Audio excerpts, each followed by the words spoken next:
نحمده ونصلي على رسوله الكريم. أعوذ بالله من الشيطان الرجيم. بسم الله الرحمن الرحيم.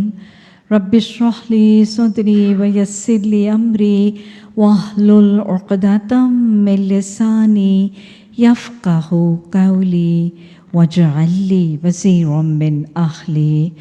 اللهم فقهنا في الدين. اللهم إني أسألك علما نافعا رزقا طيبا وعملا متقبلا. آمين ثم آمين. السلام عليكم ورحمة الله وبركاته. تفسیر سورہ البقرہ رکوع نمبر 15 آیت نمبر 122. یا بنی اسرائیل اذکروا نعمتی التی انعمت علیکم وانی فضلتکم علی العالمین.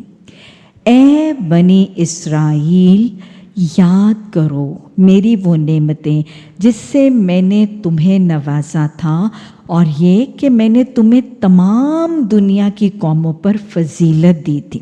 اور ڈرو اس دن سے جب کوئی کسی کے ذرا کام نہیں آئے گا، نہ کسی سے فدیہ قبول کیا جائے گا، نہ کوئی سفارشی آدمی کو فائدہ دے گی، اور نہ مجرموں کو کوئی مدد پہنچ سکے گی.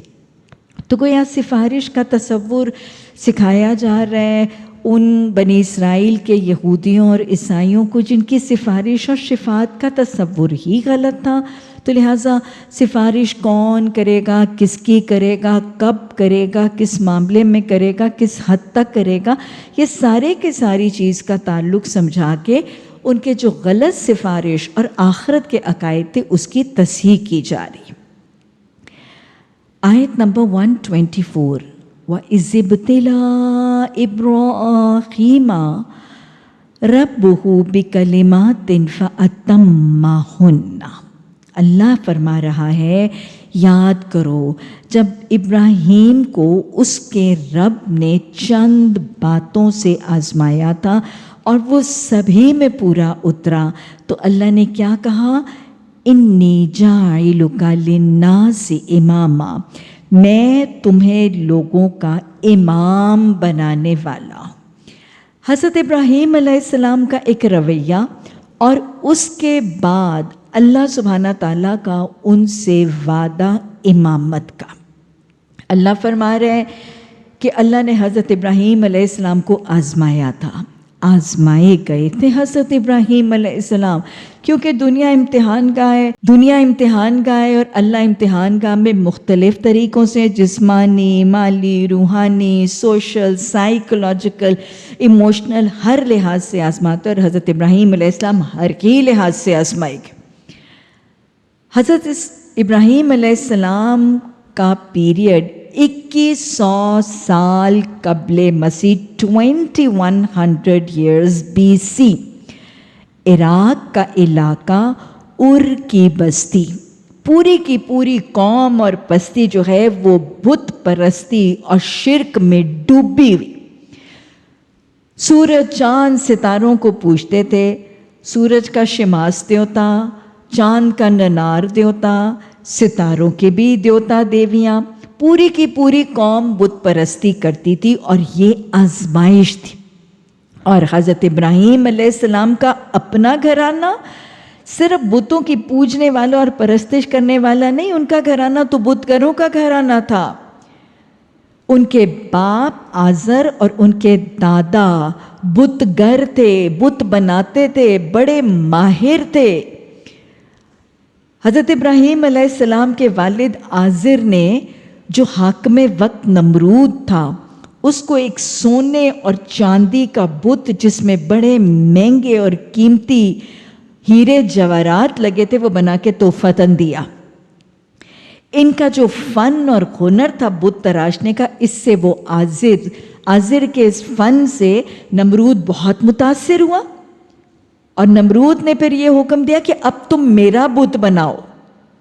اور نمرود کا بت بنایا گیا اور آزر نے نمرود کا بت بنایا, اس کو نصب کیا گیا اور پھر نمرود نے حکم دیا کہ اب اس کی پوجا پاٹ کی جائے گی. اور یہ جو نمرود کا بت آزر نے بنایا اس پر وہ بہت خوش ہوا, اور اس بت کی بنانے پر پھر آزر کو حضرت ابراہیم علیہ السلام کے والد کو نمرود نے اپنے دربار میں جگہ دی, گویا چیف بتگر بنا دیا گیا. حضرت ابراہیم علیہ السلام کے گھرانے کے لیے پھر بت کیا تھے؟ ان کا دین, ایمان, ان کی محبتوں, عقیدتوں, احترام کا محور مرکز, ان کی عبادتوں کا محور مرکز, ان کا فن, ان کا ہنر, ان کا پروفیشن, ان کا پیشہ, ان کی روٹی روزی کمانے, ان کا ذریعہ معاش, اور اب ان کی حکومت و اقتدار کا ذریعہ.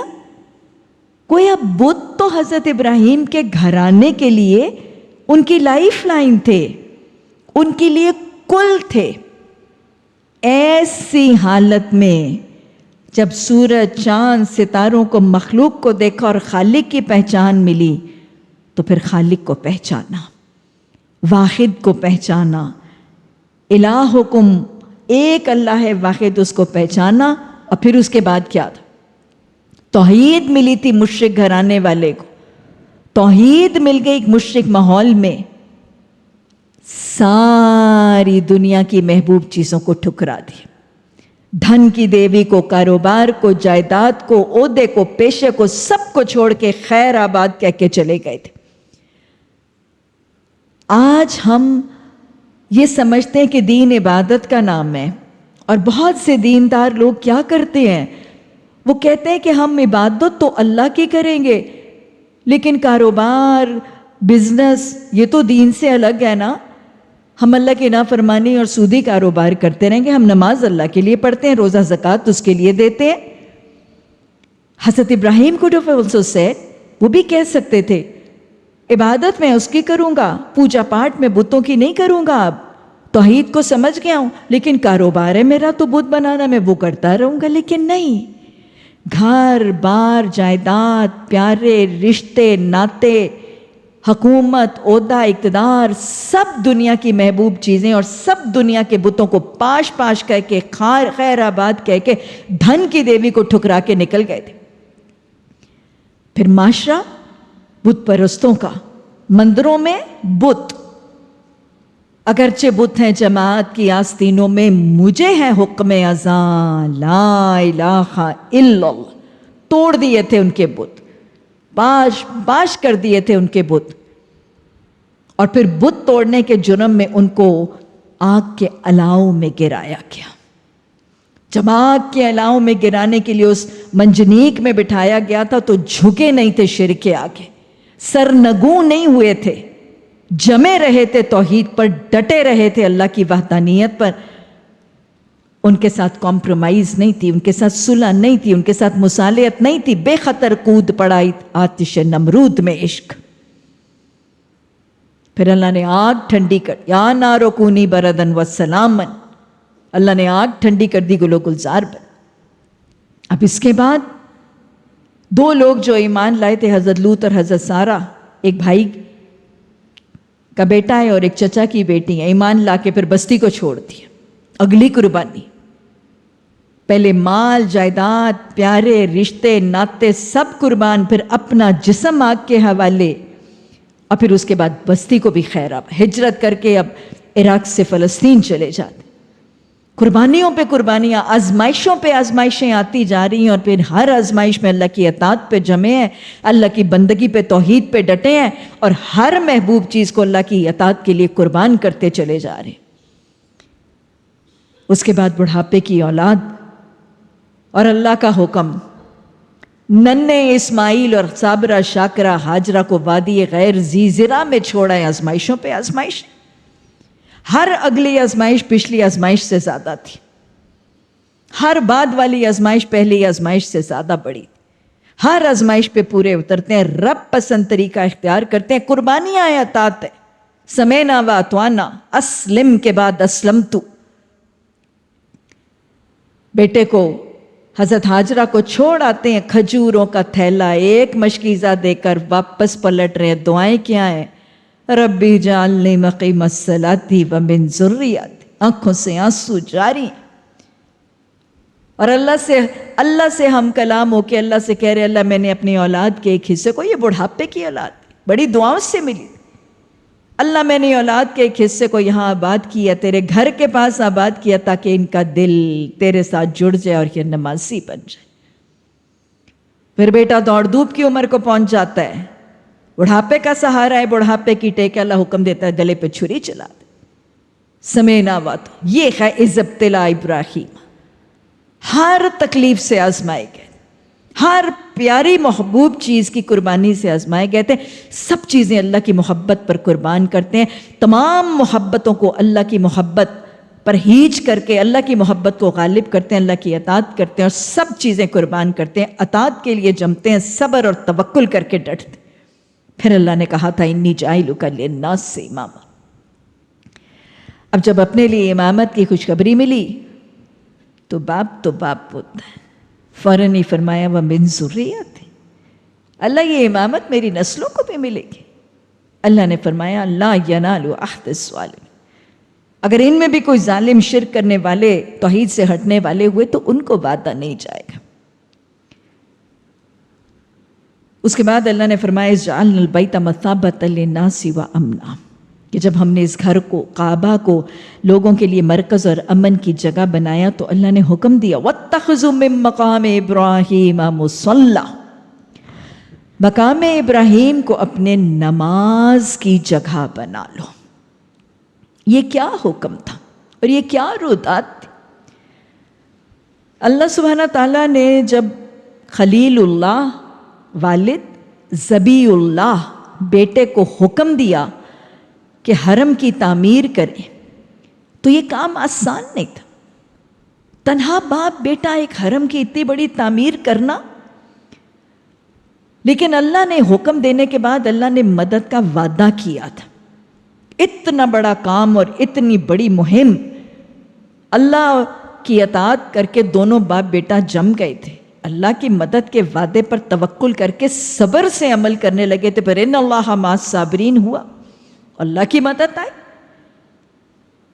اور یہ جو مقام ابراہیم ہے وہ موجزانہ پتھر کی شکل میں ان کے لیے مدد کی شکل میں آیا۔ ایک پتھر تھا، حضرت ابراہیم علیہ السلام اس پتھر پر کھڑے ہو کر خانہ کعبہ کی دیواروں کی تعمیر کرتے تھے، اور بیٹا گارا اور پتھر ڈھو ڈھو کے لاتا، اور ہمیں پتہ چلتا ہے کہ یہ پتھر موجزانہ طریقے سے اوپر نیچے بھی ہوتا تھا اور عمارت کے گرد بھی گھومتا تھا تاکہ تعمیر آسان ہو جائے۔ یہ وہ پتھر ہے پھر جہاں اللہ نے حکم دیا وَاتَّخِذُوا مِن مَقَامِ إِبْرَاهِيمَ مُصَلًّى، جب تم طواف کرو اور تمہارے طواف کے 7 چکر پورے ہو جائیں تو یہاں پر کھڑے ہو کے نماز جتنی تمہیں استطاعت اور حالت ہو اس کو پڑھ لیا۔ یہ مقام ابراہیم کی نماز کا مقصد کیا تھا؟ کہ وہ سارے حاجی اور وہ سارے عمرے اور طواف کرنے والے جو آئے ہیں اور اس کے بعد اس کے حج اور ان کے طوافوں نے ان کی تربیت کرنی ہے، وہ تزکیہ کے لیے آئے ہیں، تو اپنی آنکھوں سے دیکھو، اپنی آنکھوں سے دیکھو وہ نقش پا صابروں کے، شاکروں کے، توحید پرست کے، مسلمن حنیفن وما کان من المشرکین، اپنی آنکھوں سے دیکھ کے جاؤ تاکہ اپنی عملی زندگی میں جاؤ، اپنے عمرے، اپنے حج، اپنے طواف کے بعد تو توحید پر جمنا، شرک سے رکنا، صبر شکر سے زندگی گزارنا، عملی زندگی گزارنا۔ جب آنکھوں سے نقش پا دیکھ کر جاؤ گے تو اس نقش پا پر چلنا آسان ہو جائے۔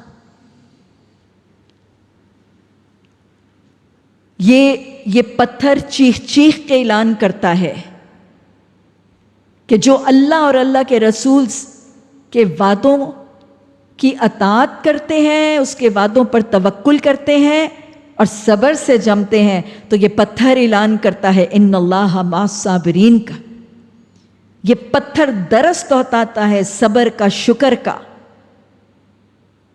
یہ پتھر پیغام دیتا ہے توحید پر جمنے اور شرک سے رکنے کا۔ پتھر ہے اور اس پر حضرت ابراہیم علیہ السلام کا نقش پا ہے. اور آج اگر ہم دیکھتے ہیں تو وہ کافی لمبا ہے وہ فٹ سٹیپ جو اس پتھر کے اوپر ہے، کیونکہ ہمیں حدیث سے یہ پتہ چلتا ہے کہ پچھلے دور میں پچھلے انسانوں کے قد بہت لمبے ہوتے تھے اور عمریں بھی لمبی ہوتی تھی.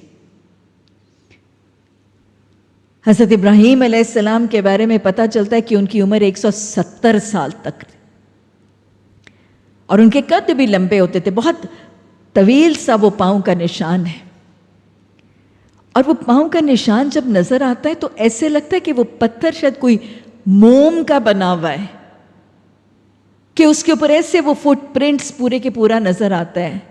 موم کا بنا ہوا نہیں ہے، وہ بہت مضبوط پتھر ہے جو اتنے ہزاروں سالوں سے وہ نقش پا کو محفوظ کیے ہوئے ہے. تو اس نقش پا کو دکھانے کے لیے اللہ نے حکم دیا کہ اس پر نفل پڑھ لیا کرو. اور یہ بالکل وہی ہے کہ اس حکم کے آنے سے پہلے حضرت عمر رضی اللہ تعالیٰ عنہ کے دل میں یہ خواہش تھی. اصل میں وہ حضرت عمر رضی اللہ تعالیٰ عنہ فرماتے ہیں نا کہ قرآن میں 3 مقامات ایسے ہیں، 3 places occasions in قرآن کہ میری رائے اللہ کی رائے کے موافق ہو گئی. یعنی میں نے کچھ چاہا، میں نے کچھ مانگا تو منو ان اللہ کا حکم اسی شکل میں نازل ہو گیا. یہ ان میں سے ایک ہے. اس حکم کے نازل ہونے سے پہلے حضرت عمر رضی اللہ تعالیٰ عنہ نبی صلی اللہ علیہ وسلم سے درخواست کیا کرتے تھے کہ رسول اللہ صلی اللہ علیہ وسلم کیا ہی اچھا ہو کہ اگر ہم مقام ابراہیم پر کچھ ہلکے پھلکے نوافل پڑھ لیا کریں. حضرت عمر نے تو 3 مقام کہے، لیکن ہمیں تاریخ میں، حیات طیبہ کی تاریخ میں 3 سے زیادہ واقعات قرآن کے نزول کے دوران ملتے ہیں. ایک وہ واقعہ جب غزوہ بدر میں قیدیوں کے بارے میں آپ نے فیصلہ اور مشاورت کی تو حضرت عمر رضی اللہ تعالیٰ عنہ نے جو رائے دی تھی کہ ان کی گردنیں اڑا دیں، اللہ نے اس کو پسند کیا تھا. حضرت ابوبکر صدیق اور نبی صلی اللہ علیہ وسلم کی رائے کے برخلاف. پھر شراب کا پہلا حکم سورہ بقرہ میں، دوسرا حکم سورہ نساء کی آیت نمبر 43 میں، اس کے باوجود شراب پیتی اور پلائی جاتی تھی. اور حضرت عمر دعائیں کیا کرتے تھے کہ الہی شراب کے لیے کوئی شافی حکم نازل فرما.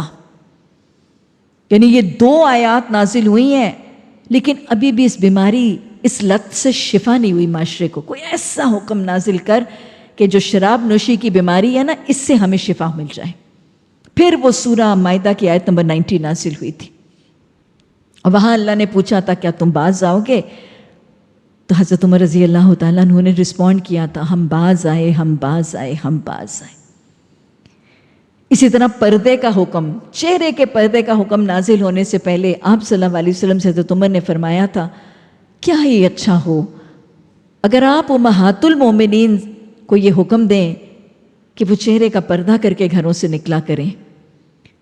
بات بڑی حیا کی تھی، لیکن چونکہ قرآن کا حکم نہیں آیا تھا تو آپ نے امہات المومنین کو یہ نہیں کہا. پھر وہ آیت نازل ہوئی، وَاسْأَلُوهُنَّ مِنْ وَرَاءِ حِجَابٍ یُدْنِینَ عَلَیْہِنَّ، تم اپنے اوپر، اپنے جلبابوں کے اوپر اپنے گھونگھٹ لٹکا لیا کرو. تو یہ عمر فاروق ہے، وہ جو کہتے ہیں نا خودی کو کر بلند اتنا کہ ہر تقدیر سے پہلے خدا بندے سے خود پوچھے بتا تیری رضا کیا ہے. یہ ہے عمر فاروق. اور پھر اس کے بعد اللہ نے فرمایا وَأَعِدْنَا إِلَىٰ إِبْرَاهِيمَ وَإِسْمَاعِيلَ أَن طَهِّرَ بَيْتِيَ لِلطَّائِفِينَ وَالْعَاكِفِينَ وَالرُّكَّعِ السُّجُودِ. اللہ سبحانہ تعالیٰ نے ابراہیم اور حضرت اسماعیل علیہ السلام سے وعدہ لیا کہ تم دونوں کیا کرنا، طہارا، دونوں کو تثنیہ میں آرڈر دیا جا رہا ہے کہ تم دونوں میرے گھر کو، حرم کو طواف کرنے والوں، اعتکاف کرنے والوں، رکوع اور سجود کرنے والوں کے لیے پاک رکھو. بیت اللہ کی صفائی کا حکم دیا گیا تھا حرم کے معماروں کو. حرم کی صفائی، کسی بھی مسجد کی صفائی، اللہ کا گھر ہے نا مسجد، اس کی صفائی ایک بہت افضل عمل ہے. مسجد کی تو تعمیر کتنا افضل عمل ہے. حدیث میں آتا ہے نا کہ اللہ سبحانہ تعالیٰ فرماتے ہیں کہ اس روئے زمین پر جو شخص مسجد یعنی میرے گھر کی تعمیر کرے گا، میں اس جیسا ایک محل اس کے لیے جنت میں تعمیر کروں گا. تو مسجد کی تعمیر بہت افضل عمل ہے. لیکن صرف مسجدوں کو تعمیر نہیں کرنا، مسجدوں کو آباد کرنے کی بھی کوشش کرنی. مسجدیں بنا تو دی جاتی ہیں، بڑی سجا بھی دی جاتی ہیں، بڑے کمفرٹس اور لگژریز بھی، لیکن مسجدوں کی آبادی کی کوشش نہیں. مسجد تو بناتی شب بھر میں ایمان کی حرارت والوں نے. من اپنا پرانا پاپی تھا، برسوں میں نمازی بن نہ سکا. آج حال یہ ہے مسجد مرثیہ خواہ ہے کہ نمازی نہ رہے. مسجدیں تو بن رہی ہیں، سج بھی رہی ہیں، کمفرٹس بھی ہیں، انڈرلیز بھی ہیں، کارپٹس بھی ہیں، لیکن آبادی نہیں ہے. اللہ صرف مسجدیں بنانے نہیں، ان کو معمور کرنے کی بھی توفیق عطا فرما. اور یہ مسجد بنانے کی فضیلت، اور دوسرا مسجد کو صاف کرنا. مسجد کو صاف کرنا بھی ایک بہت افضل عمل ہے. اور مسجدوں کو صاف کرنا ہے کس سے؟ ظاہری گندگی اور نجاست سے، ناپاکیوں پلیدگیوں کی چیزوں سے صاف رکھنا ہے. لیکن اس کے ساتھ ساتھ شرک، بدعات، فرقہ واریت، مسلک پرستی، دھڑے بنا کر ایک دوسرے کی خونریزی کرنا اور ایک دوسرے کے خلاف بغض اور فتنے کرنا، اس سے بھی مسجدوں کو پاک کرنا ہے. کتنا افضل ہے یہ عمل. حیات طیبہ کے واقعات آتے ہیں. راوی کہتے ہیں کہ مسجد نبوی میں آپ صلی اللہ علیہ وسلم نماز کی امامت کروا رہے تھے کہ آپ نے امام کے سامنے کی جو دیوار تھی اس پہ جب آپ نے دیکھا تو کسی بدو نے، جاہل گنوار کروڈ تھے نا یہ لوگ، کسی بدو نے وہ امام کے سامنے کی جو دیوار تھی مسجد نبوی کی، اس پہ بلغم اور تھوک پھینکا ہوا تھا. ان کو بدلا ہے قرآن نے. اتنے کروڈ، اتنے جاہل، اتنے گنوار لوگوں کو قرآن نے بدل کے کچھ سے کچھ نفیس لوگ بنا دیا تھا. آپ صلی اللہ علیہ وسلم نے سلام پھیرا تو آپ نے کیا کیا؟ پہلے یہ سوچیں آپ کیا کر سکتے تھے. ایک سے ایک صحابہ کرام ہیں. All what Prophet صلی اللہ علیہ وسلم needed was آپ حضرت بلال کو آواز دیتے، بلال، ہے نا، صرف یہی ضروری تھا. اور حضرت بلال رضی اللہ تعالیٰ عنہ فوراً اس کو صاف کر دیتے. اور بلکہ شاید بولنے اور اشارے کی بھی آپ صرف نگاہ سے اشارہ کرتے تو وہ شدائی آپ کے کہنے پر لبیک لبیک کہتے یہ کام کر دیتے. لیکن نہیں، آپ نے نہ بلایا، نہ آپ نے بتایا، نہ آپ نے اشارہ کیا. آپ نے کیا کیا؟ بخاری کی حدیث ہے، آپ نے اپنے دست مبارک سے اس بلغم کو کھرچ کے صاف کر دیا. کتنے نمونے مل رہے ہیں آپ کی عاجزی. آپ مدینہ کے سربراہ ہونے کے باوجود، مسجد نبوی کے امام ہونے کے باوجود اس دیوار کے بلغم کو اپنے دست مبارک سے کھرچ رہے ہیں. عاجزی ہے، تکبر کا دور دور تک شائبہ بھی نہیں ہے. میں نہیں ہے، میں کیوں کروں کا تصور نہیں ہے. اور پھر ہاتھ سے کام کرنا، محنت کی عظمت کا درس. اور پھر یہ بھی تو نظر آ رہا ہے یہ نیکی کا کام ہے. یہ میں کسی سے کیوں کرواؤں، میں خود کیوں نہ کروں. فاستبقوا الخیرات کی دوڑ. نیکی چھوٹی بڑی چھوڑنی نہیں ہے، دوڑ لگا دینی. کتنے اصول اور کتنے پیغام. ایک چھوٹی سی حدیث اور اسوہ کا نمونہ. اللہ ہمیں ڈوب کے گہرائی سے تفکر اور تدبر سے صرف قرآن ہی نہیں، حدیث اور سنت کے واقعات کو بھی پڑھنے سمجھنے کی توفیق عطا فرما. اسی طرح بخاری میں وہ واقعہ آتا ہے کہ ایک سیاہ فام حبشی لونڈی وہ مسجد نبوی کی صفائی کرتی تھی. گویا یہ بتاتی چلوں کہ عورتوں کا مسجدوں میں جانا منع نہیں ہے. وہ جو آپ صلی اللہ علیہ وسلم نے فرمایا نا کہ اللہ کی بندیوں کو اللہ کے گھروں میں جانے سے نہ روکو، تو یہ لونڈی جو ہے وہ مسجد نبوی کی صفائی کرتی تھی. آپ صلی اللہ علیہ وسلم نے دیکھا کچھ دن وہ غیر حاضر تھی، وہ نہیں آئی. آپ نے پوچھا کہ وہ خاتون کہاں ہے؟ اب مجھے نظر نہیں آتی. تو صحابہ کرام نے خبر دی کہ وہ تو فوت ہو گئی. آپ صلی اللہ علیہ وسلم نے، آپ کو بہت دکھ ہوا اور آپ نے صحابہ کرام سے فرمایا کہ تم نے مجھے خبر کیوں نہ دی؟ میں اس کی نماز جنازہ پر جاتا اور میں اس کے گھر والوں کے ساتھ تعزیت کرتا. اور پھر کیا، صرف آپ نے زبانی نہیں کیا، آپ ان کے گھر تشریف لے گئے. وہ جو مدینہ کے آرمی چیف ہیں، مدینہ کے چیف جسٹس ہیں، مدینہ کے ہیڈ آف دا اسٹیٹ ہیں، اور کتنی ذمہ داری اور کتنی مصروفیتیں اور کمٹمنٹس اور ڈیوٹیز ہیں. ڈسپائٹ آل دیٹ، پروفیٹ صلی اللہ علیہ وسلم خود اس سیاہ فام حبشی لونڈی کی وفات کی تعزیت کرنے کے لیے گھر والوں کے پاس تشریف لے جاتے. کیا ہے تکبر کا تو دور دور تک نام نہیں، عاجزی ہے، انکساری ہے، نہ کوئی فخر ہے، نہ اطرانہ ہے، نہ غرور ہے، نہ تکبر ہے. اور پھر مساوات، ایکوالٹی، ذات پات رنگ نسل، خلاص بتان رنگوں کو توڑ کے ملت میں گم ہو جا. برابری، مساوات، عدل، انصاف، رنگ نسل کا خاتمہ، اونچ نیچ، کیسی کالے کو کیسی گورے پر، کیسی عربی کو کیسی اجمی پر، کوئی فوقیت نہیں. تم ایک آدم کی اولاد و عملی نمونہ ہے. صرف زبان سے نہیں بتایا، کر کے دکھا رہے. اور پھر آپ کے وقت میں کتنی برکت ہے. اتنی مصروفیتوں کے بعد آپ کے پاس اتنا وقت ہے. پرائی، اجنبی، کوئی رشتہ نہیں، کوئی ناتا نہیں، لیکن اس کے گھر جا کے آج لوگوں کے پاس وقت نہیں ہے. ویسے بھی وقت میں برکت چاہتے ہیں تو نبی صلی اللہ علیہ وسلم کی سنتوں کو اپنی زندگی میں اڈاپٹ کر لیجئے. آپ کے صبح و شام اور آپ کا ٹائم ٹیبل جو نماز کے ٹائم ٹیبل کے گرد گھومتا ہے، اس کو اپنا ٹائم ٹیبل بنا لیجئے. وقت میں بہت برکت ہوگی انشاءاللہ. اب پھر جب یہ گھر بنا رہے ہیں تو حضرت ابراہیم علیہ السلام کی دعا، اذ قال ابراہیم رب اجعل ھذا بلدا آمنا وارزق اہلہ من الثمرات. حضرت ابراہیم علیہ السلام نے حرم کی تعمیر کے موقع پر، مکہ کی آباد کاری کے موقع پر 2 دعائیں مانگی مکہ کی بستی کے لیے، اور دونوں بہترین شکل میں قبول ہوئی. پہلی دعا مانگی کیا؟ حضرت ابراہیم علیہ السلام نے مکہ کی آباد کاری کے موقع پر دعا مانگی تھی، رب اجعل ھذا بلدا آمنا. اللہ یہ بستی جہاں میں اپنے گھر کی ایک نسل، اپنے خاندان کی ایک لڑی کو میں جہاں بات کر رہا ہوں، اللہ اس مکہ کی بستی کو، ام القریٰ کو، امن کی جگہ اور امن کا گہوارہ بنانا.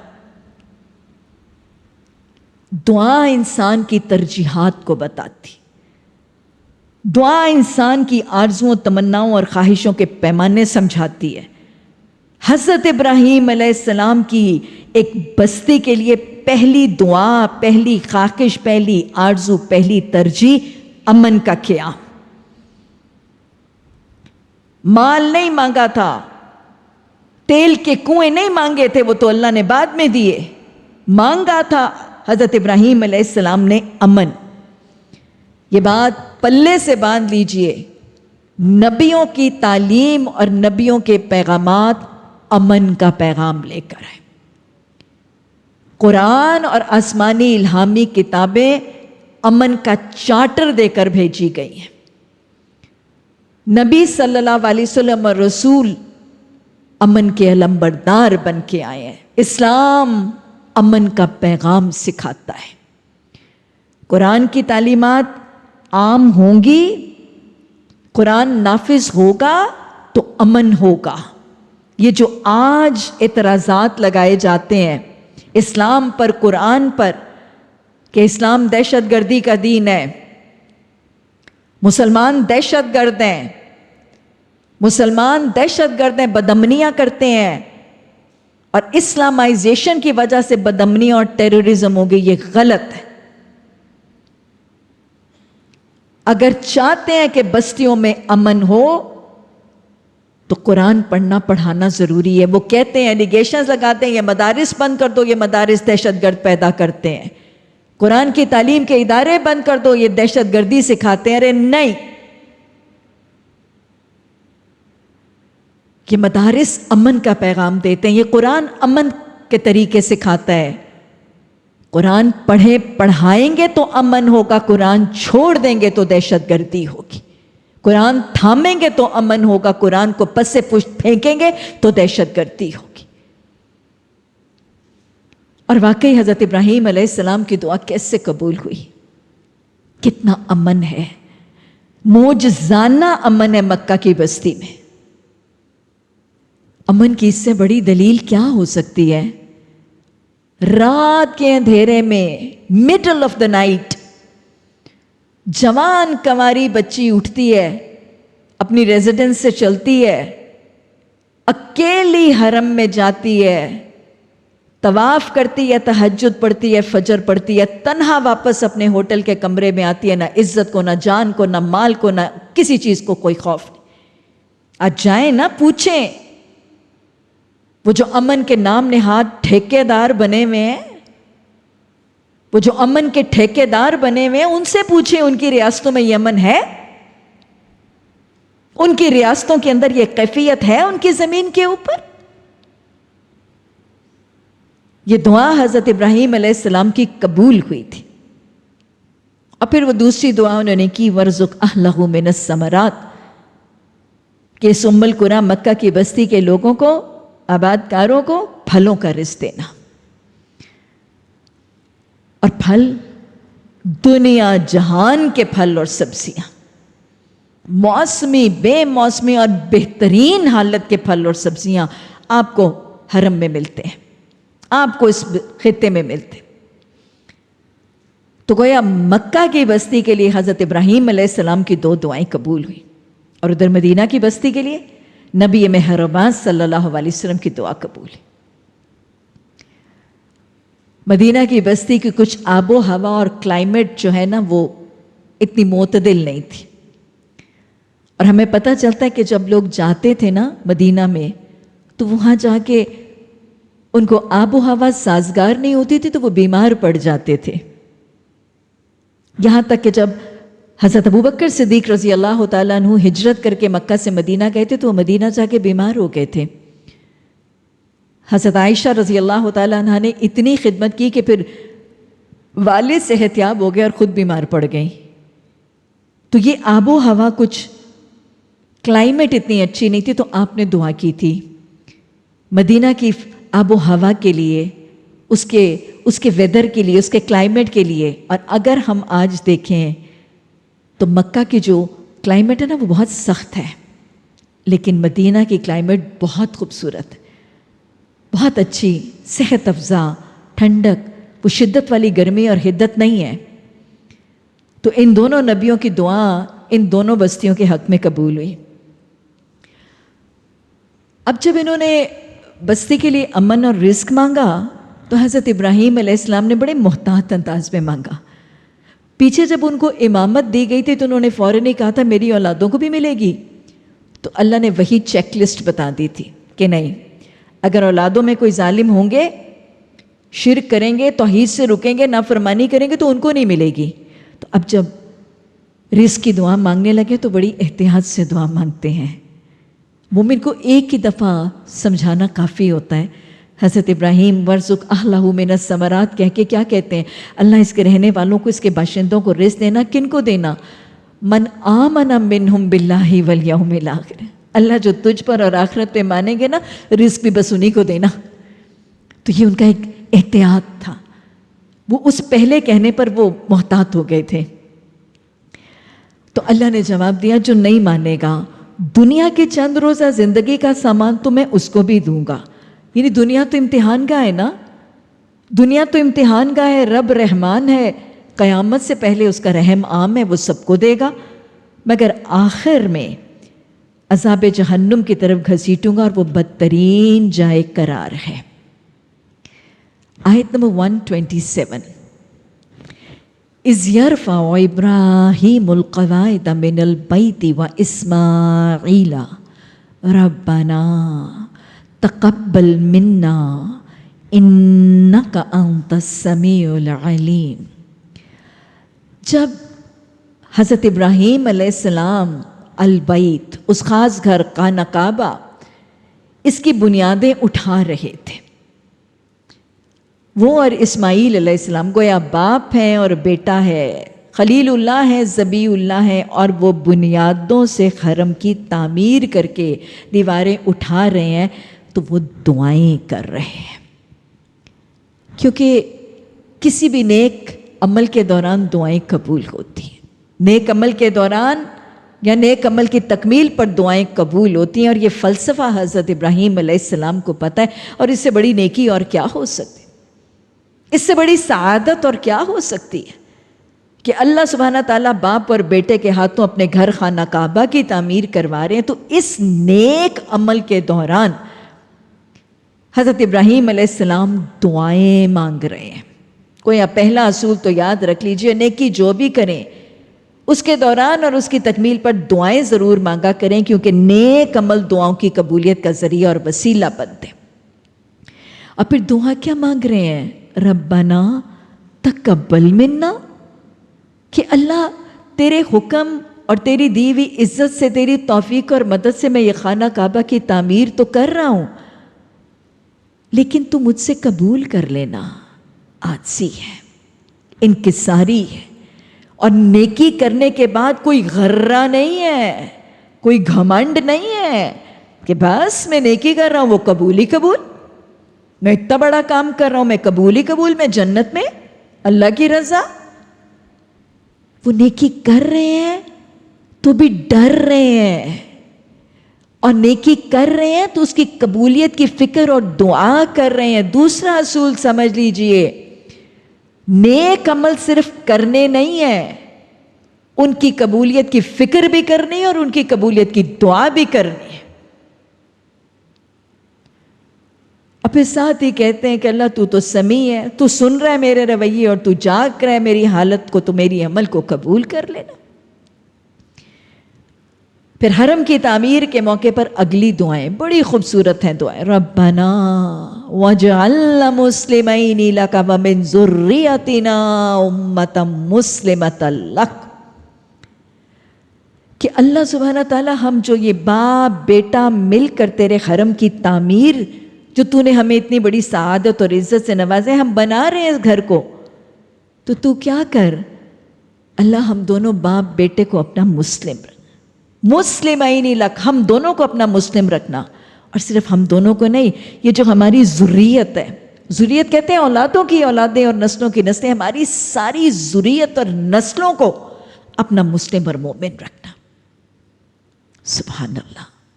کون مانگ رہا ہے اسلام کے بقا کی دعا؟ کون مانگ رہا ہے اپنے اور اپنی اولادوں کے اسلام کی سلامتی کی دعا؟ خلیل اللہ، جن کو امامت سے نوازا گیا ہے، جن کے ہاتھوں سے حرم کی تعمیر کروائی جا رہی ہے، اور جن کو اللہ نے مہر لگائی تھی مسلمن حنیفن وما کانا من المشرکین، جن کو اللہ نے لیبل لگا کے دے دیا یہ تو مسلم حنیف ہے، وہ پھر دعا کر رہے ہیں اللہ مجھے اور میرے بیٹے کو مسلم بنا لے. اور مسلم کی کیفیت یہ کہ جو جب جہاں حکم دیتا ہے اللہ اس کی اطاعت ہے، اس کے باوجود اپنے اور اپنی نسلوں کے اسلام کی فکر. ہم اسلام کو کتنا ٹیکن فار گرانٹیڈ لیتے ہیں نا، اور ہم مسلمان ہونا کتنا آسان سمجھتے ہیں. ہم سمجھتے ہیں کہ کلمہ پڑھ لیا، بیٹا ہوا تو ختنہ کرا دیا، زبان کھلی تو کلمہ پڑھایا، قرآن 4-5 سال پہ پڑھایا، and that is it. اسلام، مسلمان.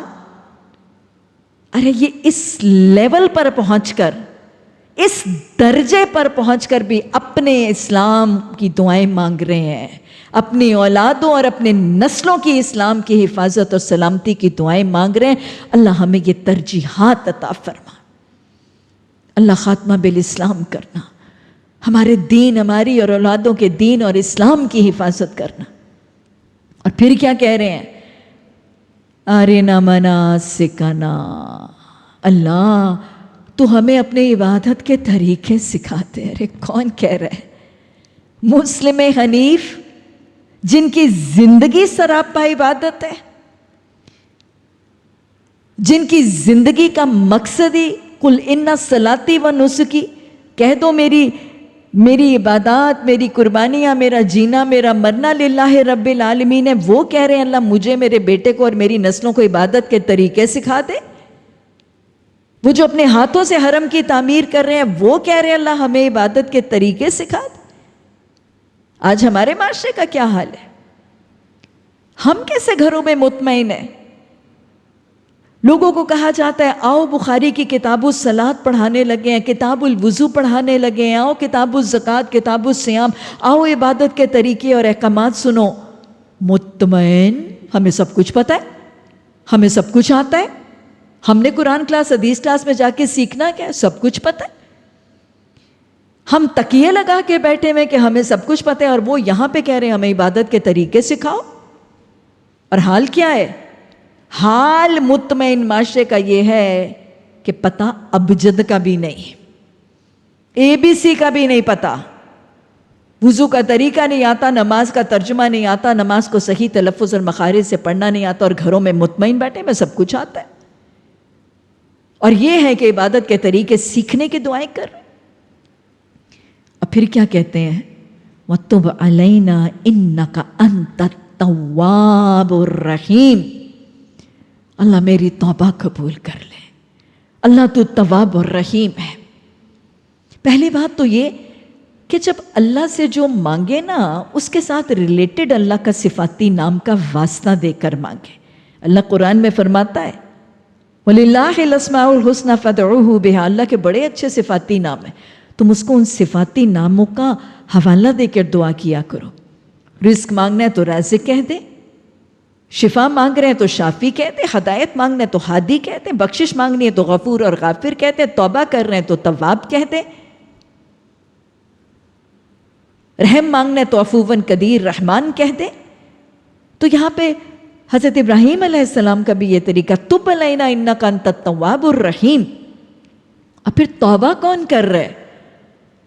اللہ سے توبہ استغفار کون کر رہے؟ خلیل اللہ، وہ توبہ کر رہے ہیں. اور پھر ادھر نبی صلی اللہ علیہ وسلم فرماتے ہیں توبو اللہ، اے میری امت کے لوگوں تم لوگ توبہ کیا کرو. فإنی اتوب فی کل یوم 100 مرہ، ایک جگہ فرماتے ہیں 70 مرہ. مجھے اور آپ کو نبی صلی اللہ علیہ وسلم نے مخاطب ہو کر فرمایا کہ تم اللہ کی طرف توبہ کیا کرو. میں دن میں 100 دفعہ یا 70 دفعہ توبہ کرتا ہوں. مصطفیٰ مجتبیٰ رحمت للعالمین حبیب خدا صلی اللہ علیہ وسلم دن میں 100 دفعہ توبہ کر رہے ہیں. حضرت ابراہیم علیہ السلام حرم کی تعمیر کے وقت توبہ کر رہے ہیں. میں اور آپ کیا کر رہے ہیں؟ ہم کتنی دفعہ دن میں اپنے گناہوں کا استغفار، اعتراف، استغفار، ندامت کے ساتھ توبہ کرتے ہیں؟ اللہم اجعلنی من التوابین واجعلنی من المتطہرین. استغفر اللہ ربی من کل ذنب واتوب الیک رب اغفر وارحم وانت خیر الراحمین. اور یہ سب دعاؤں کے بعد پھر ایک بہت خوبصورت اور جامع دعا. تعمیر حرم کے موقع پر حضرت ابراہیم علیہ السلام دعا کر رہے ہیں ربنا وابعث فیہم رسول منکم یتلو علیہم آیاتک وَيُعَلِّمُهُمُ الْكِتَابَ وَالْحِكْمَ وَيُزَكِّيهِمْ إِنَّكَ أَنْتَ الْعَزِيزُ الْحَكِيمُ. کہ اللہ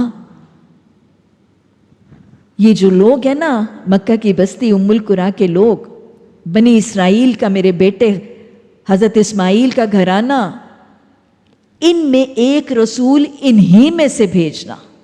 from within people of Mecca, from within the family of Bani Ismail, باہر سے نہیں، انہی میں سے ایک رسول بھیجنا جو ان میں یہ 4 کام کرے. قرآن کی تلاوت کرے، تو جو کتاب دے اس کی تلاوت کرے، تلاوت کے بعد اچھی طریقے سے تعلیم دے، پھر حکمت اور دانائی، اور پھر اس کے ذریعے ان کا تزکیہ کرے. تو بڑا زبردست حکمت والا ہے. اس دعا کو سمجھنا بہت ضروری ہے. اس دعا کے حوالے سے حدیث مبارکہ کے الفاظ ہیں کہ آپ صلی اللہ علیہ وسلم نے فرمایا، میں اپنے دادا ابراہیم علیہ السلام کی دعا کا جواب اور اپنی والدہ آمنہ کے خواب کی تعبیر ہوں. دادا ابراہیم علیہ السلام کی دعا تو سورہ بقرہ کی آیت نمبر 129 میں آ گئی. انہوں نے دعا کی حرم کی تعمیر کے موقع پر کہ اللہ مکہ کی بستی میں ام القریٰ میں بنی اسماعیل کے اندر انہی میں سے ایک نبی اٹھانا جو قرآن کی تلاوت، تعلیم، تربیت، تزکیہ کا معاملہ کرے. تو یہ دعا تو دادا کی تھی جو نبوت اور رسالت رسول صلی اللہ علیہ وسلم کا ذریعہ بنی. آپ کی والدہ آمنہ کا خواب کیا تھا کہ جب وہ نبی صلی اللہ علیہ وسلم کے حمل سے حاملہ ہوئیں تو انہوں نے خواب میں دیکھا کہ آسمان سے ایک نور اور ایک روشنی کا ٹکڑا اتر کے ان کی گود میں گر گیا. اس کی تعبیر سراجم منیرا، نبی صلی اللہ علیہ وسلم جن کو روشن چراغ کہا گیا ہے قرآن میں، یہ ان کی ولادت باسعادت کی خوشخبری تھی اور اس خواب کی تعبیر تھی. یہاں رک کر میں یہ بات کہوں گی کہ حضرت ابراہیم علیہ السلام خلیل اللہ ہیں، امامت سے نوازے گئے ہیں، حرم کی تعمیر کے مرحلے پر دعا کریں، سارے اسباب دعاؤں کی قبولیت کے ہیں. لیکن یہ دعا کب قبول ہوئی؟ کتنی دیر سے قبول ہوئی؟ 40 نسلیں گزرنے کے بعد، 2500 سال کے گزرنے کے بعد حضرت ابراہیم خلیل اللہ کی دعا قبول ہوتی. قبول بڑے خوبصورت انداز میں ہوتی ہے، لیکن اتنا وقت گزرنے کے بعد پلے سے باندھ دیجئے گا، آج کے بعد دعا کرنے کے بعد جلد بازی نہیں کرنی. دعا کرنے کے بعد جلد بازی نہیں کرنی. حدیث میں آتا ہے جلد بازی سے کی بھی دعا قبول نہیں ہوتی. اور جلد بازی کیا ہے کہ انسان کہے میں نے دعا کی، میں نے دعا کی، میں نے دعا کی، میری دعا قبول ہے، میں اب دعا نہیں کروں. بھئی ابراہیم علیہ السلام کی دعا 2500 سال کے بعد قبول ہو رہی. میں اور آپ کون ہیں؟ اللہ حیا والا ہے. ان ربکم حی کریم فاستحی، وہ حیا والا ہے، اسے خالی ہاتھ لوٹاتے خیات دی، وہ دعا قبول ضرور کرتا، لیکن وہ حکیم بھی تو ہے. کبھی دعا جلدی قبول کرتا ہے اور کبھی تاخیر سے کرتا ہے. نبی صلی اللہ علیہ وسلم کو فوری نہیں بھیجنا تھا، تاخیر سے بھیجنا تھا. اس میں حکمتیں تھیں تو اللہ نے دیر سے قبول کی. دعائیں کیا کریں، یقین اور وثوق سے کیا کریں، ایمان کامل سے کیا کریں، اور جلد بازی سے بچ کے کیا کریں. اس ایمان کے ساتھ کیا کریں کہ وہ خالی ہاتھ نہیں لوٹائے گا، اور اگر تاخیر ہو رہی ہے تو اس میں بھی کوئی حکمت ضرور ہے. قبول ہوئی تھی. ایک اور بات بتاؤں گی، یہ دعا کون کر رہا ہے، کس وقت کر رہا ہے؟ خلیل اللہ ہے، امامت سے نوازے گئے، حرم کی تعمیر کے موقع پہ کی. اور پہلے کیا دعا کی ہے؟ یہ ساری دعائیں کرتے وقت جب حضرت ابراہیم علیہ السلام نے دعا کی ربنا وجعلنا مسلمین لک ومن ذریتنا امۃ مسلمۃ لک وارنا مناسکنا، ایسے موقع پر جو ساری دعاؤں کی قبولیت کے نسخے ہیں، ان موقعوں پر انہوں نے دعا کی اللہ مجھے، میرے بیٹے کو، میری ذریت کو مسلم بنانا ہے، میں عبادت کے طریقے سکھانا. یہ ساری دعا کرنے کے باوجود حضرت ابراہیم علیہ السلام نے وہ دعا کر کے چھوڑ نہیں دیا تھا. یہ دعا کرنے کے بعد وہ ایسے لگتا ہے جیسے مطمئن نہیں ہو گئے. کہ میں نے اتنے نیک عمل کے دوران دعا کی ہے کہ اللہ میری نسلوں کو مسلمان بنانا، میری ذریتوں میں اسلام کو باقی رکھنا، تو بس میں نے کر لی نا، اب ان کا اسلام محفوظ ہو جائے گا، میری ذریت مسلم بن جائے گی۔ نہیں، وہ دعائیں کرنے کے باوجود مزید انہوں نے یہ محسوس کیا کہ یہ دعا کرنی ضروری ہے۔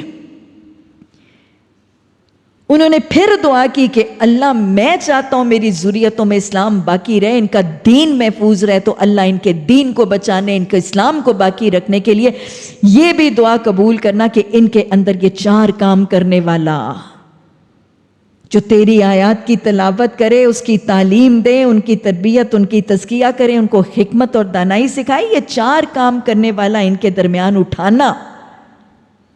کوئی قرآن کا معلم، کوئی قرآن کا مدرس، کوئی قرآن کا مبلغ ان کے درمیان اٹھانا جو ان کو یہ باتیں بتائے تیرے احکامات کی، تاکہ ان کا دین اور ایمان محفوظ رہے۔ اگر حضرت ابراہیم علیہ السلام کو بھی یہ دعا کرنے کی ضرورت تھی، اور ان کے خاندان کی لڑی میں بھی اسلام کو باقی رکھنے اور دین کو محفوظ کرنے کے لیے یہ 4 کام کرنے والے فرد کی ضرورت تھی، تو کیا میری اور آپ کی نسلوں میں اسلام محفوظ رہے گا؟ ان کا دین باقی رہے گا؟ اگر یہ کام کرنے والا دائی، مبلغ، مدرس قرآن، حامل قرآن اگر ہماری نسلوں میں نہ ہوا تو کیا ہماری نسلوں کا دین ایمان محفوظ رہے گا؟ نہیں رہے گا۔ اگر اس خاندان کی لڑی میں اسلام کی بقا کے لیے یہ 4 کام کرنے والی کی ضرورت ہے تو میرے اور آپ کے گھروں میں بھی ضرورت ہے۔ آج ہم ذریت کو کیا بناتے ہیں؟ آج ہم اولادوں کو کیا بنا رہے ہیں؟ آج تو ترجیحاتی فرق ہے نا۔ آج کل تو ماں باپ اپنے بچوں کو کہتے ہیں یا ڈاکٹر بن جاؤ یا انجینئر بن جاؤ۔ اگر اپنے بچے ڈاکٹر نہ بنے تو پھر کہتے ہیں بہو ڈاکٹر لے آؤ، تمہارا بڑھاپا اچھا گزرے گا۔ آج بورڈ میں پوزیشن آتی ہے، ورلڈ ٹاپس ہوتے ہیں، او لیول اے لیول میں، حسرت آتی ہے مجھے۔ وہ بچے انٹرویو دیتے ہیں اور وہ بچے کہتے ہیں ہم بڑے ہو کے ڈاکٹر بنیں گے، ملک و قوم کی خدمت کریں گے۔ کر رہے ہیں، خون چوس چوس کے ملک و قوم کی خدمت۔ 8-8 10-10 ہزار کی ایک فیس کی وزٹ لگا کے کر رہے ہیں، خون چوس کے ملک و قوم۔ کریں ملک و قوم کی خدمت، ضرور کریں، لیکن حسرت آتی ہے مجھے۔ میں ہاتھ اٹھا کے دعائیں کرتی ہوں کہ الہی کبھی کاش مجھے وہ بھی سننے میں ملے کہ کوئی ورلڈ ٹاپ کرنے والی بچی، کوئی اسٹریٹ ایز لینے والی بچی یہ بھی کہے میں بڑی ہو کے قرآن کی عالمہ بنوں گی، میں مدرسہ قرآن، میں قرآن کی معلمہ مبلغہ بنوں گی۔ کاش اللہ ہمیں یہ وقت دکھا دے۔ تو یاد رکھیے گا، آج اگر ہم چاہتے ہیں کہ ہماری نسلوں کا دین اور ایمان محفوظ ہو تو پھر قرآن کی دعوت، قرآن کی اشاعت، قرآن کی تبلیغ، قرآن کے نفاذ کے لیے کام کرنے والے افراد ہماری نسلوں میں ہوں گے تو انشاءاللہ ان کا دین اور ایمان محفوظ ہوگا۔ لبیک اللہم لبیک، لبیک اللہم لبیک۔ اللہ ہماری اولادیں حاضر ہیں، الہی ہماری اولادیں حاضر ہیں، ہم ان کو تیری خدمت میں پیش کرتے ہیں۔ ربنا تقبل منا، اللہ تو قبول کر لے۔ الہی ہماری اولادوں میں سے جو سب سے زیادہ باصلاحیت ہیں اللہ تو ان کو جانتا ہے۔ اللہ ہمارے ان پیاروں کو اپنے دین کے کام کے لیے منتخب فرما لے۔ اللہ ہماری اولادوں میں جو سب سے زیادہ باصلاحیت ہیں اللہ ان کو اپنے کام کے لیے منتخب فرما لے۔ اللہ ان پیاروں کو اپنے کام کا بنا لے، اپنے کام میں لگا لے۔ الہی ہماری نسلوں میں حافظ قرآن اٹھانا، اللہ ہماری نسلوں میں حامل قرآن اٹھانا، عالم قرآن اٹھانا، عامل قرآن اٹھانا، اللہ ہماری نسلوں میں مدرسین قرآن، مبلغین اسلام اٹھانا، مسجدوں کے امام اٹھانا، مسجدوں کے مؤذن اٹھانا، قرآن کے دائی، دین کے مجاہد اٹھانا۔ اللہ ہمیں محروم نہ کرنا، الہی ہمیں محروم نہ کرنا، ہمیں عطا کر دے۔ اللہ سبحانہ تعالیٰ ہمیں اپنے والدین اور استادوں کے لیے، ہمارے شاگردوں اور ہماری اولادوں کو ہمارے لیے آنکھوں کی ٹھنڈک اور اللہ ساتھ صدقہ جاریہ اور باقیات الصالحات بنا دے۔ اللہ نے اب آگے یہ جو دعا بتائی، یہ اصل میں یہ آیت قرآن میں ایک دفعہ نہیں، ایک سے زیادہ دفعہ آئی۔ 2 دفعہ سورہ البقرہ میں، 1 دفعہ سورہ ال عمران میں، اور پھر سورہ جمعہ میں۔ اور یہ جو آیت ہے نا، دعا تو حضرت ابراہیم علیہ السلام کی ہے، لیکن یہ رحمت للعالمین، محسن انسانیت محمد صلی اللہ علیہ وسلم کی دعوت کا 4 نکاتی طریقہ بتاتی۔ آپ کی دعوت، آپ کی تبلیغ، غلبہ اسلام، اس کا 4 نکاتی طریقہ، 4 سٹیپس۔ کیا آپ کیا کر یتلو علیہم آیاتک، جو آپ پر وحی نازل ہوتی تھی آپ اس کی تلاوت کرتے تھے، آپ اس کو پڑھ کے سناتے تھے۔ کاتبین وحی تھے، وہ لکھ لیتے تھے، حافظین حفظ کر لیتے تھے۔ یہ پہلا سٹیپ تھا، آپ تلاوت کرتے تھے۔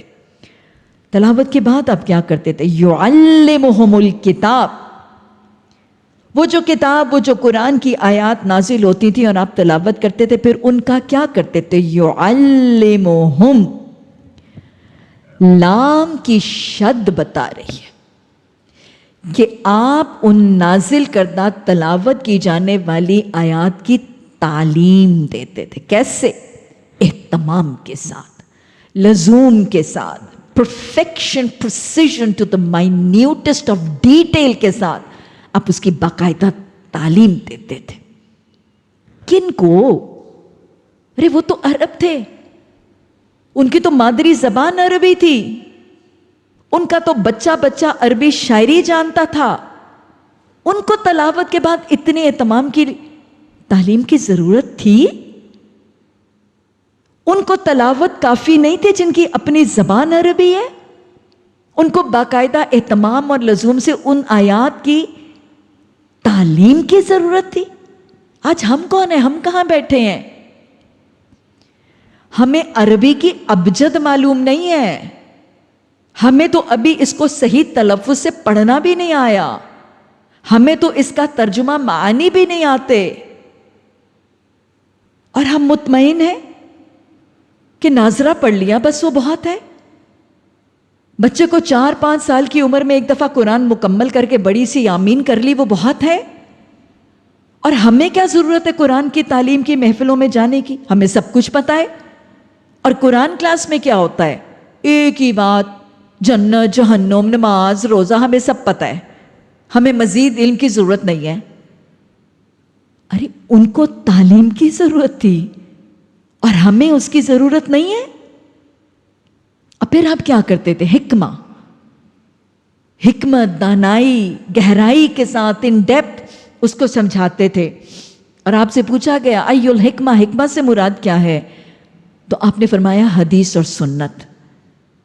گویا جو آیات نازل ہوتی تھیں آپ تلاوت کرتے تھے، تعلیم دیتے تھے، اور تعلیم دینے کے بعد ان آیات کی تشریح، توضیح، وضاحت، ایکسپلینیشن حدیث اور سنت کے ذریعے کر کے اس کو مزید کلیریفائی اور مزید سمجھاتے تھے۔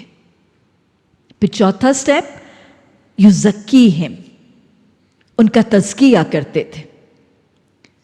تزکیہ کا مطلب کیا ہوتا ہے؟ ان کی ٹریننگ، ان کی تربیت، ان کی شخصیتوں، ان کے ماحول، ان کے مزاج، ان کے صبح و شام، ان کی ایکٹیویٹیز میں جو غلط چیزیں تھیں، جو گناہ تھے، جو نافرمانیاں تھیں، جو سرکشیاں تھیں، ان کو پک کر کے، چوز کر کے ان کو نکالتے اور ایریڈیکیٹ کرتے تھے، اور ان کی بھلائیاں نیکیاں ان کو نشو نما دیتے تھے. یہ ہے تزکیہ، برائی کو نکالنا اور بھلائی کو نشو نما دینا.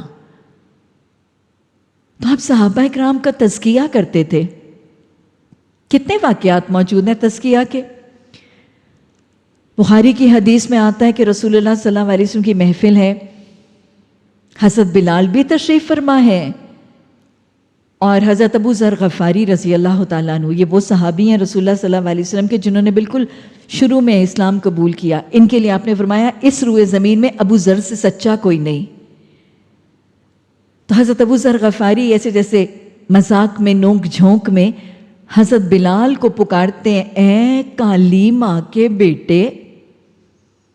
آر دلایا جا رہا ہے نا ایک طریقے سے. آپ صلی اللہ علیہ وسلم نے اپنے اتنے جلیل القدر ساتھی کے لیے فرمایا، ابو ذر تیرے اندر ابھی جاہلیت کے اثرات باقی ہیں.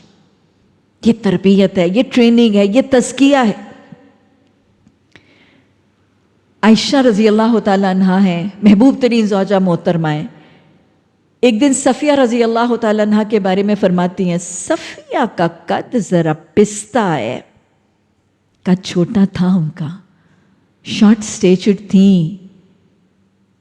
لیکن ایسے الفاظ آپ فرماتے ہیں، عائشہ تو نے اتنی تلخ ہارش بات کی ہے کہ اگر اس کو سمندر میں بھی گھولا جائے گا تو اس کو بھی تلخ کر دے گا. حضرت عائشہ رضی اللہ تعالیٰ عنہ ہیں، رسول اللہ صلی اللہ علیہ وسلم سفر سے واپس تشریف لا رہے ہیں، اور وہ جیسے کئی دفعہ خواتین ہوتی ہیں کہ گھر کو سجاتی ہیں شوہر کے آنے سے پہلے ایک ریشم کا پردہ لٹکاتی ہیں خوبصورت بنانے کے لیے، آرائش کرنے کے لیے. آپ تشریف لاتے ہیں اور آپ فرماتے ہیں، عائشہ یہ چونے اور پتھر کی دیواریں ریشم سے سجائے جانے کے لائق نہیں. اسراف، ریاء، نمود و نمائش نکال دو زندگی سے. آج کیسی کیسی ڈریپریز ہیں، اپہولسٹرز ہیں، اور پتہ نہیں کیا کچھ ہے. حضرت عائشہ رضی اللہ تعالیٰ عنہ ایک دفعہ سونے کے کنگن پہنتی ہیں. امت کی عورتوں کے لیے سونا اور ریشم حلال ہے، لیکن یہ تو رول ماڈلز ہیں نا، ان کو تو امت کی عورتوں نے دیکھ کے چلنا ہے. آپ فرماتے ہیں، عائشہ تیرے لیے بہتر تھا کہ تو ان سونے کے کنگنوں کی بجائے کوئی اور کنگن پہن کے ان کو زعفران میں رنگ لیتی. آرٹیفیشل گولڈ، سادگی. کتنی خوبصورت تربیتیں، اور بہت سی اور تربیتیں بھی حضرت عائشہ کی رضی اللہ تعالیٰ عنہ. تو یہ وہ 4 نکاتی ایجنڈا: تلاوت، اہتمام کے ساتھ تعلیم، پھر حدیث اور سنت کے ذریعے اس کی حکمت اور دانائی کو سمجھانا، اور پھر ان کی ٹریننگ، تربیت اور تزکیہ. یہ وہ 4 نکاتی ایجنڈا ہے. 23 سال کے دورانیے میں the biggest ever human revolution in human history. انسانی تاریخ میں اتنا بڑا انقلاب نہیں آیا تھا. انسانی تاریخ کا سب سے بڑا انقلاب 23 سالوں میں آتا ہے اس 4 نکاتی ایجنڈے کے ساتھ. کیا انقلاب ہے! دل بدل گئے تھے، سوچیں بدل گئی، رویے، انداز، لباس، کھانا پینا، خوشیاں، غمیاں، شادیاں، نکاح سب ادھڑ کے رہ گیا تھا. ارے کیسی تبدیلی آ گئی تھی. ابوبکر ہیں صدیق اکبر بن گئے، عمر خطاب عمر فاروق بن گئے، حضرت عثمان غنی ہو گئے، حضرت علی اسد اللہ شیر خدا ہو گئے، خالد بن ولید سیف اللہ بن گئے، سورڈ آف اللہ بن گئے. تو یہ ٹرانزیشن ہے، یہ ریولوشن ہے، یہ انقلاب ہے جو ہر سطح پر. آج پتہ نہیں ہم مایوس کیوں بیٹھے ہوئے.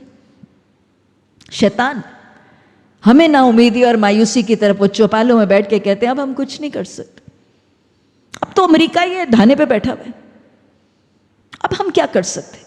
وہ تو اب ہمارے ہمسایوں کے اوپر گولے برسا رہا ہے، وہ پچھلے کو کھا گیا، ادھر امریکہ ادھر ہندوستان. ہم کیا کر سکتے، ہم تو کچھ نہیں کر سکتے. اب کچھ نہیں ہو سکتا، اب تو پانی سر پہ سے گزر گیا، اب تو بیٹھ کے خاموش. ارے کیوں بھائی، ہم کیوں نہیں کر سکتے؟ اب کیوں نہیں کچھ ہو سکتا؟ اگر تب ہو سکتا تھا تو اب کیوں نہیں ہو سکتا؟ مایوسی کفر ہے، نا امیدی گناہ ہے۔ اگر اس عرب معاشرے اور مکہ اور مدینہ کی بستی میں ہو سکتا تھا تو آج کیوں نہیں ہو سکتا؟ آج بہت بے حیائی اور فحاشی اور عریانی ہے، تقابلہ کر لیجئے۔ بہت بے حیائیاں، فحاشیاں اور عریانی ہیں اسکولوں، کالجوں، یونیورسٹیوں میں، لیکن وہاں تو بے حیائی کا حال یہ تھا کہ وہ جب خانہ کعبہ کا طواف کرتے تھے تو برہنہ کرتے تھے، بے لباس ہو کے، ننگے جسموں سے کرتے تھے۔ ہے کوئی مقابلہ؟ آج بہت قتل ہے، رہزنیاں ہیں، لیکن اس زمانے میں تو وہ اپنی بیٹیوں کو قتل کرتے تھے۔ ہے کوئی مقابلہ؟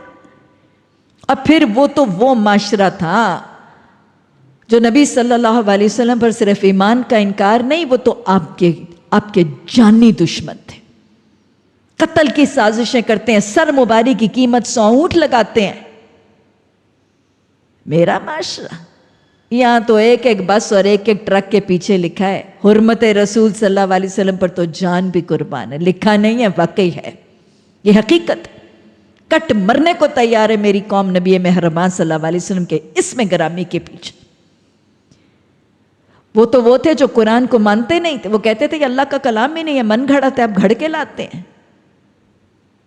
اور ہمارا معاشرہ قرآن سے محبت، قرآن سے عقیدت کا حال یہ ہے کہ وہ کوئی ایک بالکل ان پڑھ، ایک جاہل زمین کے اوپر عربی زبان کے اخبار کا ٹکڑا بھی دیکھتا ہے نا، قرآن نہیں ہے، عربی کی ٹیکسٹ میں لکھا ہوا عربی زبان کا اخبار کا ٹکڑا نا، تو اس کو پکڑ کے چومتا ہے، اس کو صاف کرتا ہے اپنی جیب۔ یہ تو قرآن سے محبت۔ اس معاشرے میں، اس انوائرمنٹ میں آج ہم یہ 4 نکاتی کام کریں گے تو کام ہوگا کیسے؟ نہیں، اصل میں یہ سستی ہے جو شیطان دلوں میں ڈالتے اور کام کرنے نہیں دیتا۔ یہ 4 نکاتی ایجنڈا لے کے آج ہم نکلیں گے، وہی جو مولانا مودودی رحمہ اللہ فرماتے ہیں، قرآن و سنت کی دعوت کو لے کر نکلو اور پوری دنیا پہ چھا جاؤ۔ یہ کرنے کا کام ہے۔ آج بھی اگر غلبہ اسلام چاہتے ہیں، آج بھی نفاذ اسلام کی بہار چاہتے ہیں، ایکچوئل امپلیمنٹیشن آف اسلام بنا کر پاکستان کو خوشحال اسلامی پاکستان بنانا چاہتے ہیں، تو یہ 4 نکاتی ایجنڈا اپنانا ضروری ہے۔ اللہ ہمیں اس کی توفیق عطا فرمائے، اللہ یہ کام کرنے والوں کا معاون مددگار بنائے، اور اللہ ہماری کوششوں کاوشوں میں برکتیں اور بڑھوتیاں عطا فرمائے۔ ربنا لا تزغ قلوبنا بعد اذ ہدیتنا وہب لنا من لدنک رحمہ انک انت الوہاب۔ سبحانک اللہم وبحمدک نشہد ان لا الہ الا انت نستغفرک ونتوب الیک۔ سبحان ربک رب العزۃ عما یصفون وسلام علی المرسلین والحمد للہ رب العالمین۔ آمین ثم